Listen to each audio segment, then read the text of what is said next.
अस्सलाम वालेकुम दोस्तों, आप देख रहे हैं मेरा यूट्यूब चैनल अरवात इलेक्ट्रॉनिक्स और मैं हूं फ़ाद रहमान। दोस्तों, आज की वीडियो में मैं आपको ट्रांसफार्मर के बारे में बताने जा रहा हूं। तो दोस्तों, ये जो आपके सामने डायग्राम बनी हुई है, ट्रांसफार्मर दोस्तों बहुत ज़्यादा इस्तेमाल किए जाते हैं इलेक्ट्रॉनिक्स के सर्किट में और इलेक्ट्रिकल की ट्रांसमिशन डिस्ट्रीब्यूशन में।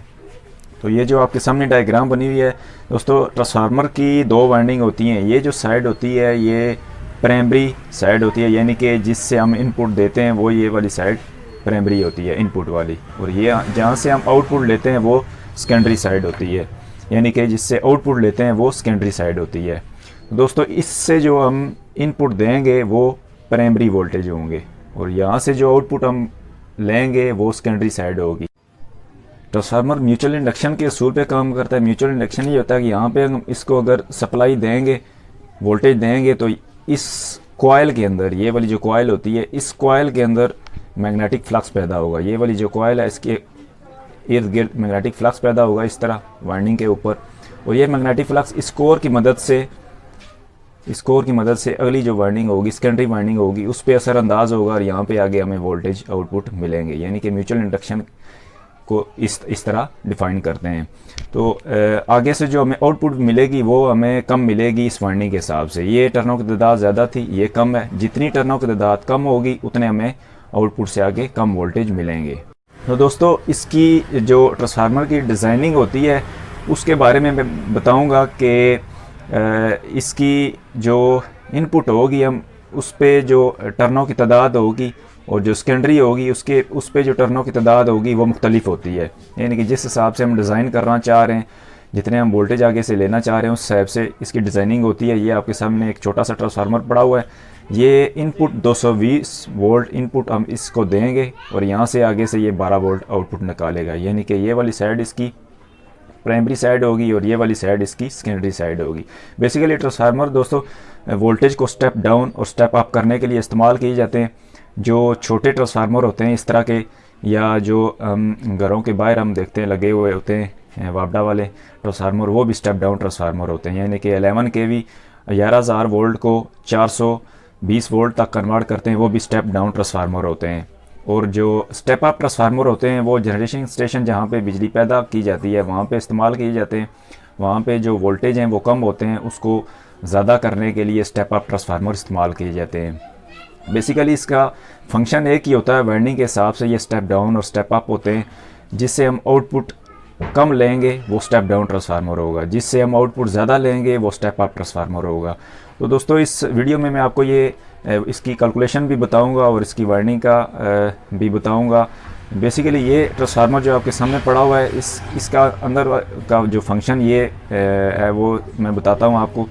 ये जो वाइंडिंग होती है, पहले ये प्राइमरी वाइंडिंग होगी, यानी कि नीचे जो हम जितनी ये टर्नों की तादाद होगी ये वाली, हम उस हिसाब से इसकी टर्न करेंगे। तो ये आपके सामने ये दो ट्रांसफार्मर पड़े हुए हैं, ये इसकी प्राइमरी और सेकेंडरी वाइंडिंग हो गई हैं। तो इस तरह ये खोल के आपको बताता हूँ। ये इसकी कोर होती है, इसको ये पत्रियों की शक्ल में इसलिए बनाया जाता है कि इसके दरमियान जो एडी करंट लॉसेस होते हैं, जो कोर लॉसेस होते हैं, वो कम से कम हों ताकि ट्रांसफार्मर हीट अप ज़्यादा ना हो सके। तो ये आप देख सकते हैं, इसकी मदद से जो मैग्नेटिक फ्लक्स है वो प्राइमरी से सेकेंडरी की तरफ आता है। ये चीज़ अब ये इसकी देखें आप, तो इसकी ये प्राइमरी और सेकेंडरी ये दो वाइंडिंग है, इन दोनों का आपस में कोई इलेक्ट्रिकली ताल्लुक़ नहीं होता। ये इसकी दूसरा जो ट्रांसफार्मर पड़ा हुआ है ये इसकी प्राइमरी होगी और ये सेकेंडरी होगी। यानी कि यहाँ पे हम इनपुट सप्लाई देंगे 220 वोल्ट, तो यहाँ से ये आगे से 12 वोल्ट देगा, 12 या 14 वोल्ट यहाँ से दे। तो दोस्तों, ये हमारे सामने एक और ट्रांसफार्मर पड़ा हुआ है। इसकी ये वाली जो साइड है ये प्राइमरी साइड है और ये वाली साइड सेकेंडरी साइड है। यानी कि यहाँ पे इनपुट वोल्टेज हम देंगे और यहाँ से आउटपुट वोल्टेज देंगे। ये वोल्ट मीटर मैंने सामने रखा हुआ है, यहाँ पे हम इसके वोल्टेज चेक करेंगे। इनपुट पे हमने इसको इस जगह पे अगर वोल्टेज देते हैं तो ये आउटपुट पे 20 वोल्ट दे रहा है। यानी कि यहाँ पे हमने 230 वोल्ट दिए हैं इस जगह पे, तो इसने आगे यहाँ से 20 वोल्ट हमें आउटपुट दिए है। तो अगर हम यहाँ पे दूसरी कॉइल पे इसको लगाते हैं तो ये 18 वोल्ट देगा। यानी कि पहले हमने इन दो पॉइंट्स के दरमियान ये वायर लगाई थी तो 20 वोल्ट निकाले थे। अभी जो ये दूसरी तार में लगाने लगा हूँ, ये फ़र्ज़ किया कि इसने हमने टर्नों की तादाद कम कर दी है, यहाँ से हमने इनपुट इसको दी है इन 2 पॉइंट्स के दरमियान। इन 2 पॉइंट्स के दरमियान जब इनपुट देंगे तो आगे से वोल्टेज कम हो जाएंगे, 19 वोल्ट हो जाएंगे।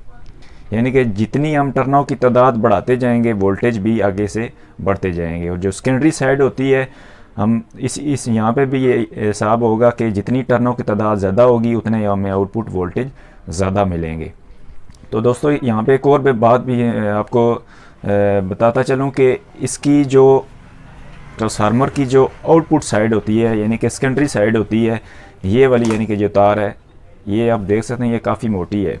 हमेशा कोई भी ट्रांसफार्मर हो, जो स्टेप डाउन ट्रांसफार्मर होते हैं वो वाले, उनकी मैं बात कर रहा हूँ, उसकी ये आउटपुट वाली साइड जो होती है वो वायर हमेशा मोटी होगी। यानी कि उसकी जो आउटपुट वाली साइड होगी वो वायर जो वार्निंग वाली होगी वो मोटी होगी। इनपुट वाली जो साइड होती है ये वाली, ये जो प्राइमरी होती है, ये हमेशा बारीक होती है। वो इस वजह से कि इस साइड पे वोल्टेज ज़्यादा होते हैं, इस साइड पे वोल्टेज कम होते हैं।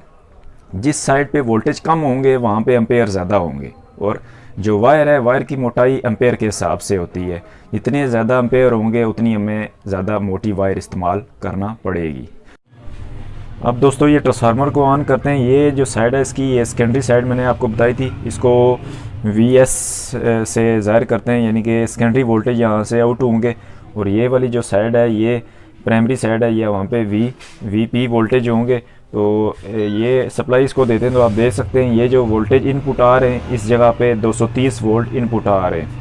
ये V प्राइमरी जो वोल्टेज हैं वो 230 वोल्ट हैं। और यहाँ से हम चेक करेंगे कि यहाँ पे कितने वोल्टेज आ रहे हैं।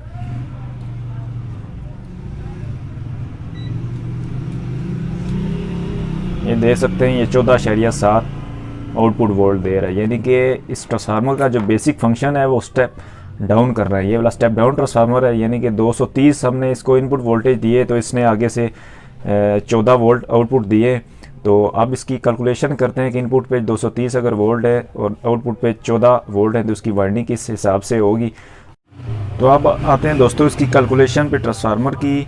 ये जो VS होता है, ये सेकेंडरी साइड, यानी कि VS और VP वोल्टेज की अगर हम कैलकुलेशन निकालना चाह रहे हैं तो सेकेंडरी वोल्टेज हम ऊपर वाली साइड पे रखेंगे और प्राइमरी वोल्टेज नीचे वाली साइड। इसी तरह इस साइड पे आते हैं, सेकेंडरी जो टर्नों की तादाद है वो सेकेंडरी ऊपर साइड पे होगी और प्राइमरी टर्नों की तादाद नीचे होगी। इस तरह करंट अगर हम फाइंड करना चाह रहे हैं तो IP और IS होगा, यानी कि जो प्राइमरी करंट है, जो हम इनपुट करंट दे रहे हैं वो ऊपर होगी और जो सेकेंडरी करंट जो हम आगे से ले रहे हैं वो सेकेंडरी साइड पे, यानी कि नीचे वाली साइड पे होगी। तो अब इसकी मज़ीद आगे कैलकुलेशन मैं आपको बताता हूँ। दोस्तों इस ट्रांसफार्मर पे हमने चेक किया था जो आउटपुट वोल्टेज थे, जो सेकेंडरी साइड पे वोल्टेज वो 14.8 वोल्ट थे। जो इनपुट हमने वोल्टेज दिए थे वो 230 वोल्ट थे। ये वाले इनपुट वोल्टेज और ये वाले आउटपुट वोल्टेज है। अब जो टर्नों की तादाद है हमने वो मालूम करनी है सेकेंडरी वाली साइड पे। तो इस तरह का हम एक और ट्रांसफार्मर डिज़ाइन करने जा रहे हैं। ये वाले जो हमने टर्नों की तादाद है ये हमने 1050 दी हैं जो प्राइमरी वाली साइड पे टर्न है। ये 1050 इसकी प्राइमरी टर्न की तादाद हो गई है। अब ये हमने फाइंड करना है सेकेंडरी पे हम इसको कितनी टर्नों की तादाद देंगे कि आगे 14.8 वोल्ट निकले हैं। तो इसके लिए हमें इसको डिवाइड करना पड़ेगा। हम इसको डिवाइड करेंगे तो 0.06 इसकी वैल्यू आएगी। इन दोनों को डिवाइड करेंगे। अब हमने यहाँ से चूँकि NS फाइंड करना है, यानी कि सेकेंडरी साइड पे हमने कितनी टर्नों की तादाद देनी है इस पे, ये हम देखना चाह रहे हैं। तो 1050 को हम इसके साथ मल्टीप्लाई करेंगे तो ये 63 आ जाएगा। इसकी वैल्यू 63 आ जाएगी। यानी कि हम आगे से 14 वोल्ट अगर हासिल करना चाह रहे हैं तो इस साइड पे हम इसको टर्नों की जो तादाद है वो 63 मरतबा इसको टर्न करेंगे। यानी कि ये वायर जो हम सेकेंडरी पे लगाने जा रहे हैं इस तरह, ये इसका एक टर्न, ये इसका दूसरा टर्न, ये इसका तीसरा टर्न, यानी कि इस तरह हम 63 इसको टर्ने देंगे तो आगे से ये 14.8 वोल्ट आउटपुट निकालेगा। इसी तरह से ट्रांसफार्मर की डिज़ाइनिंग अपने हिसाब से होती है, जितने हमें वोल्टेज आगे चाहिए होते हैं उस हिसाब से कैलकुलेशन करके उसके आगे वाइंडिंग करते हैं। तो दोस्तों, अगर आपको वीडियो पसंद आई हुई हो तो ज़रूर लाइक कीजिएगा। नई वीडियो के साथ बहुत जल्द हाजिर हूँगा, तब तक के लिए अल्लाह हाफिज़।